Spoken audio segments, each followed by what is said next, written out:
Hey YouTube, I'm Ross Stewart, Stewart Media Digital, with the lovely Liz once again to show off the Sony Zeiss 50mm 1.4. Now for me, this is the ultimate low light nighttime lens. The 1.4 aperture and the 50mm focal length are really great for getting those really cool nighttime neon light photos that you see all over Instagram. They're really popular right now. So let's use this lens to test out what kind of shots we can get here in this nighttime location with plenty of different kind of lights all around us. All right, okay, so that's great right there. I love the bokeh that this lens produces. The 50mm mixed with 1.4 is one of my favorite focal lengths aperture combos.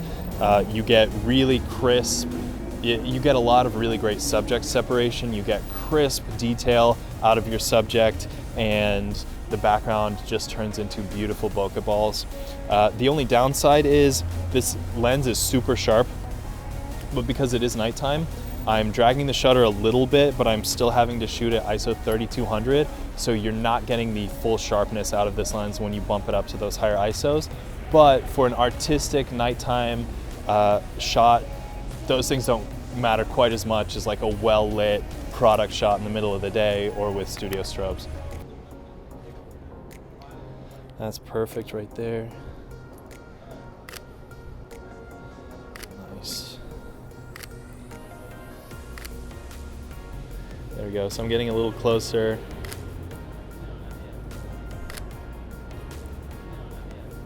So something really nice about this lens, although it is really subjective, is that the bokeh balls stay very round. They're not perfectly round. Towards the edges, you do see a little bit of cat eye, but through most of the frame, they stay really round, and that's really nice. It really gives a cool dreamy effect.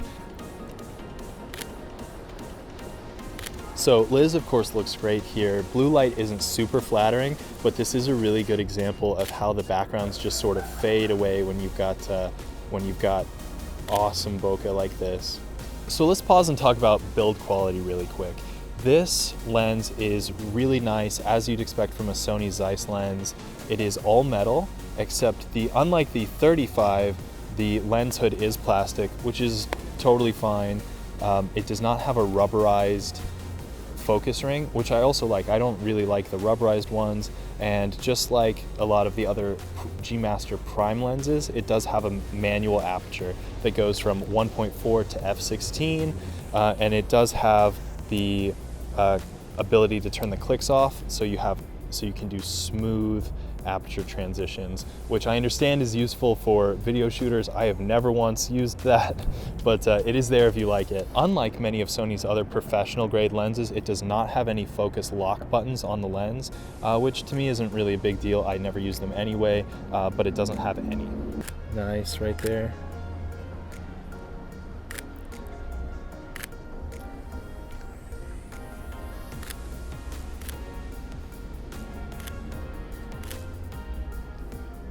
So far, we're getting really cool neon glow, the way that it renders the bokeh, the sharpness of this lens, even bumping the ISO up to 3200, 6400.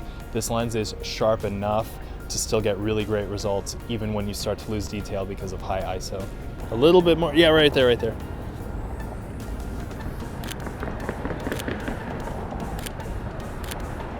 All right, so one of the reasons I think that this is an ultimate nighttime lens is because you can just turn the background into mush. We are waiting to cross the street, and I see a lot of like street lights and cars in the background, and the ability to use a lens like this to get portraits where no matter what your background is, you can get it looking really nice, is really awesome, very valuable, especially for cool night shots like this.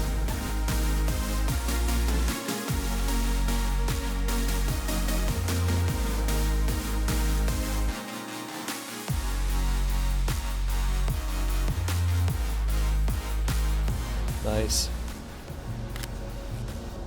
Yeah, right there, keep turning. And yeah. All right, perfect. Now just relax your mouth, but give the camera the smoky eyes. Perfect, right there.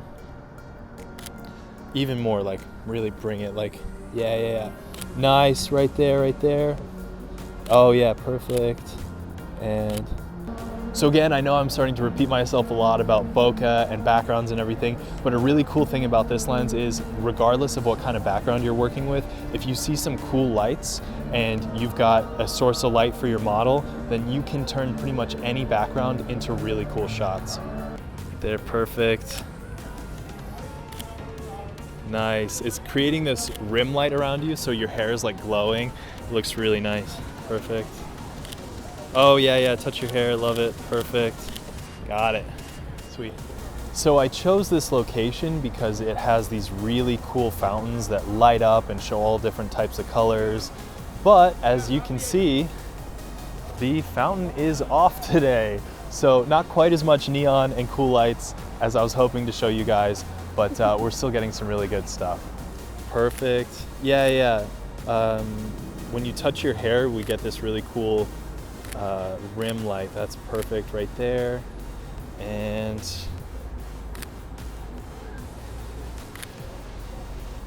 awesome, changing angles. That's, oh, perfect right there. And so again, locations like this are really cool for these nighttime shoots with awesome low light lenses like this one, because you can turn anything, like this busy street. We got some neon signs that are creating really cool color casts, but a lot of what's behind us is pretty ugly. So when you can stop all the way down to, or stop, when you can do an open aperture like 1.4, you can really control your background. That's something I absolutely love about this 50 1.4. I want to get some of this red light on you, so let's change directions a little bit.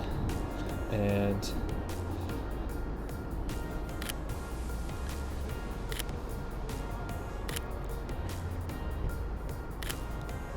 perfect.